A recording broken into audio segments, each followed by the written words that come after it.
Hei, olen Tuomas Immonen ForHomeista. Olemme Tampereen Ratinassa ja menemme nyt tutustumaan vastavalmiiseen kohteeseen.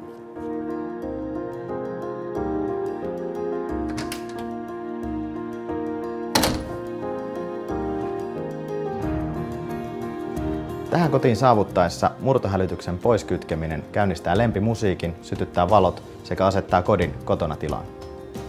Musiikki on ohjelmoitu käynnistymään sen mukaan, kumpi täällä asuvista asukkaista painaa nappia. Asiakkaamme toiveena oli, että kotiautomaatio tuo heidän arkeensa vaivattomuutta, turvaa ja pientä luksusta. Siksi valaistukseen on luotu erilaisia tilanneohjauksia. Yhdellä painalluksella valaistus siirtyy tunnelmatilaan tai takaisin arkitilaan. Tällaisessa modernissa kodissa AV-laitteiden hallinta onnistuu helposti yhdellä kaukosäätimellä sekä yhdessä muun kotiautomaatiokokonaisuuden kanssa.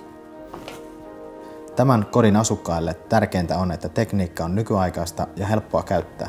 Itse tekniikka ei heitä niinkään kiinnosta.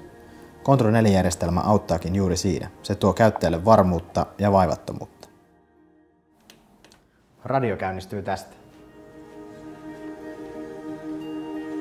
Monet sanovatkin, että tulee kuunneltua musiikkia paljon enemmän, kun sitä on näin helppoa käyttää.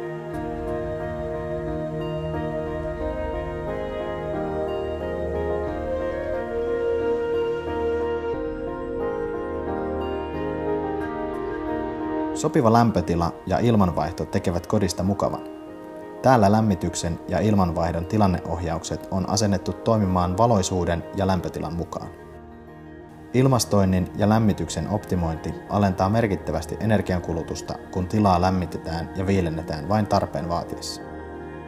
Kaikkia järjestelmään liitettyjä laitteita voidaan ohjata myös mobiililaitteilla. Pientä arjen luksusta sekin. Kotoa lähdettäessä poissatoimintoa painamalla valot, televisiot ja musiikit sammuvat automaattisesti. Myös turvajärjestelmä kytkeytyy päälle ja turvajärjestelmän tilanneohjausten avulla esimerkiksi vesivahingon sattuessa vesisulku sulkeutuu automaattisesti. Mieli pysyy levollisena, kun tietää kodin olevan turvassa. Tämä kaikki on mahdollista myös sinun kotiisi. Meiltä ForHomesta saat kaiken suunnitteluun, asennukseen ja laitetoimituksiin asti. Ole yhteydessä, niin suunnitellaan juuri sinulle sopiva kokonaisuus.